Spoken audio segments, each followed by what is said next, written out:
guys, tingnan nyo.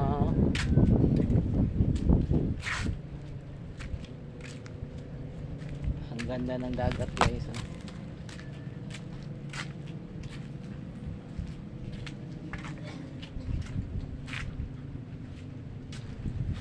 Guys, oh, kanya-kanya nagkuhan ang mga pambot, oh. Asa na kaya sila pa dong, murang managat naman siguro ni sayo pa man sad kasagaran mo gon mugikan dire alas 2, alas 3, yung iba naman madaling araw. So itong nandito sa ano, yung malalaking kasway, mamaya pa sila mga alas 2, alas 3, tapos mga alas 8 dyan ang uwian nila, alas 8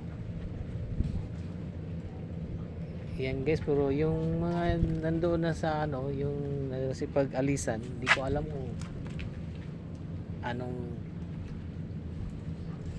paraan nila sa paghuli ng isda.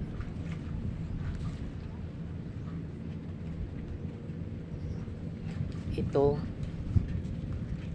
ano na yun sila, gabi yan sila makaano ng isda, manghuli. Meron yung silang ilaw na ginagamit.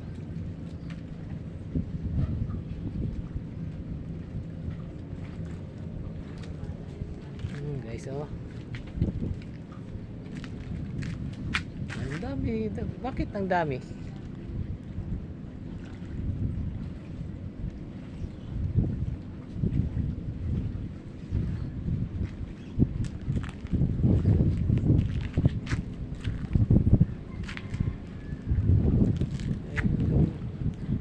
Hello guys, oh, tingnan nyo lang dito, ito sa likod namin. Ano to, i-develop ko to dito para mas ano, tambayan.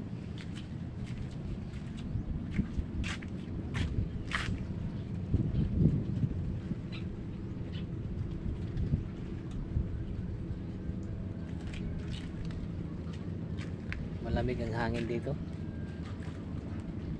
pero hindi pa pwede na ano, magtambay ng matagal kasi mainit pa. Hindi pa pwede, oh. Dapat lagyan to ng duyan. Madumi pa to, eh. Hindi pa ma-renovate. Kailangan pa to ng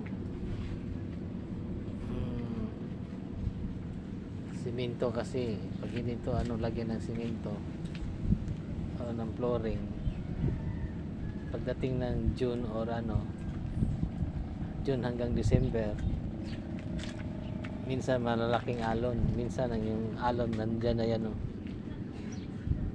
So kung may alon, yung nilagay namin dyan na mga ano, bato at saka mag ano yan, punta dito.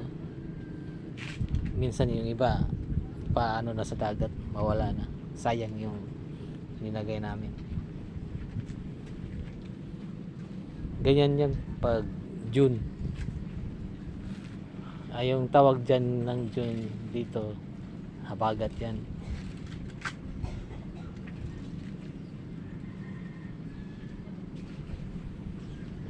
Mga pag maano na itong mga talisay, pag mas malaki na to, mas maganda na to tambayan. Tingnan mo nga, oh. Kailangan din ito, ang flooring kailangan ulitin, kailangan lagyan ano, kasi yung gamot lumalaki, yung cement, yung flooring na ano din, nabibitak.